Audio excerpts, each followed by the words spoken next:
बेटा अब हम बात कर रहे हैं अभिक्रिया के वेग को प्रभावित करने वाले कारक या factors affecting the rate of reaction कि ऐसे कौन से फैक्टर्स हैं जो आपकी जो रिएक्शन है उसकी रेट को या उसकी वेलोसिटी को इफेक्ट करते हैं।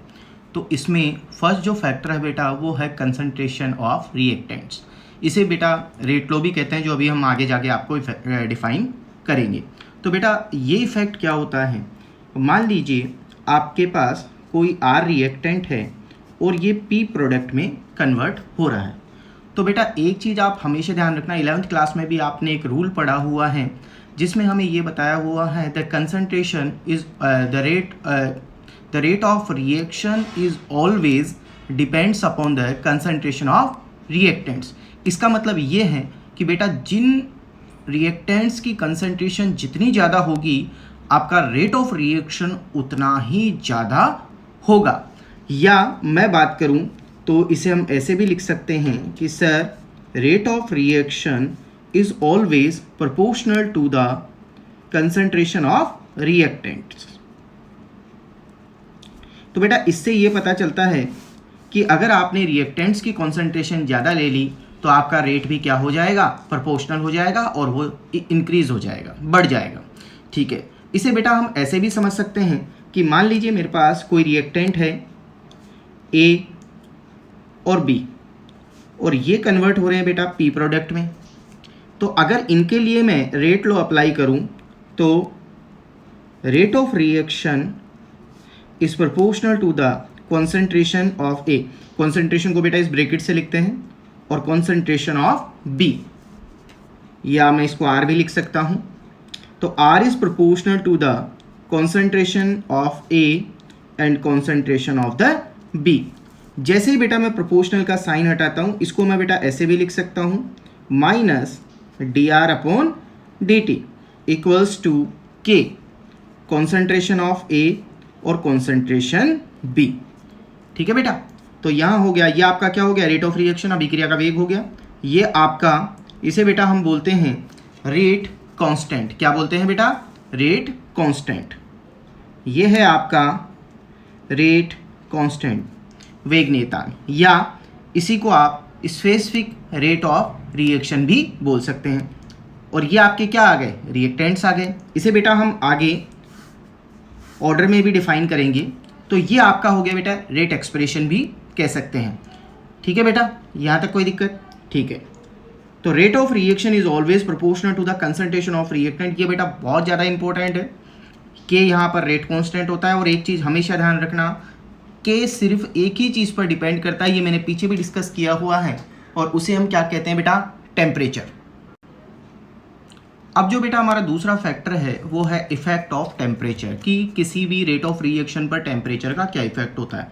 तो इससे पहले ही मैंने आपको डिस्कस कर दिया है कि के किस पर डिपेंड करता है, टेम्परेचर पर। तो आप एक चीज़ हमेशा ध्यान रखना, जब भी आप टेम्परेचर बढ़ाते हैं तो आपके rate of reaction almost 2 to 3 times क्या हो जाती है, इंक्रीज हो जाती है। इसका मतलब ये है कि जब भी हम टेम्परेचर को इंक्रीज करेंगे आपके रेट ऑफ रिएक्शन हमेशा डबल होने या ट्रिपल होने की पॉसिबिलिटी ज़्यादा है। इसका मतलब यह है कि rate of reaction is always proportional to the temperature.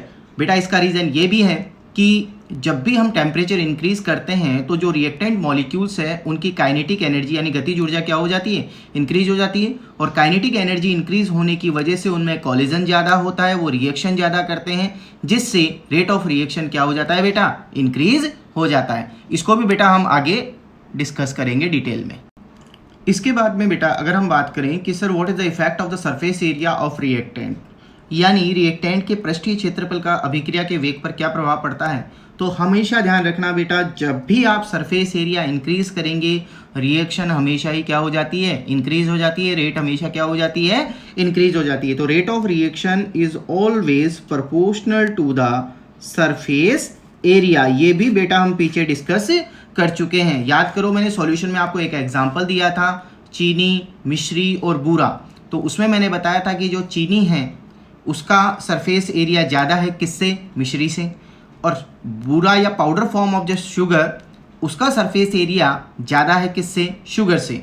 तो रेट ऑफ रिएक्शन की अगर हम बात करें तो बेटा जिसका सरफेस एरिया जितना ज़्यादा होगा उसकी रेट ऑफ रिएक्शन उतनी ही ज़्यादा होगी। ठीक है बेटा। इसके बाद में बेटा एक फैक्टर हम यहाँ पर ये भी डिस्कस कर सकते हैं कि नेचर ऑफ रिएक्टेंट मॉलिक्यूल्स। तो बेटा एक चीज़ मैं आपको पीछे डिस्कस कर चुका हूँ, याद कीजिए मैंने आपको बताया था कि पोलर अगर आपका रिएक्टेंट है या आयोनिक आपका रिएक्टेंट है तो वो हमेशा पोलर मीडियम में ही रिएक्शन करेगा। तो बेटा एक चीज़ ध्यान रखना, polar is apply in polar medium और non polar is apply in non polar medium. ठीक है बेटा। बेटा अब हमारा जो सबसे इंपॉर्टेंट फैक्टर है वो है इफेक्ट ऑफ कैटलिस्ट। कैटलिस्ट आप जानते हैं कोई भी ऐसा सब्सटेंस जो उस रिएक्शन को इफेक्ट तो करे, वो नॉर्मली क्या करता है, उसकी रेट ऑफ रिएक्शन को चेंज कर देता है, लेकिन उसमें खुद में कोई चेंज नहीं आना चाहिए। इसी को हम क्या कहते हैं, कैटलिस्ट। तो catalyst is substance in A small amount which is change the rate of reaction. लेकिन एक चीज हमेशा ध्यान रखना बेटा, अगर मान लीजिए कोई ऐसी रिएक्शन है जो चल ही नहीं रही है, हो ही नहीं रही है, स्टार्ट ही नहीं हो रही है, तो ऐसा कोई भी कैटलिस्ट नहीं है जो उस रिएक्शन को स्टार्ट कर सके। तो कभी भी कोई भी कैटलिस्ट किसी भी रिएक्शन को स्टार्ट नहीं कर सकता।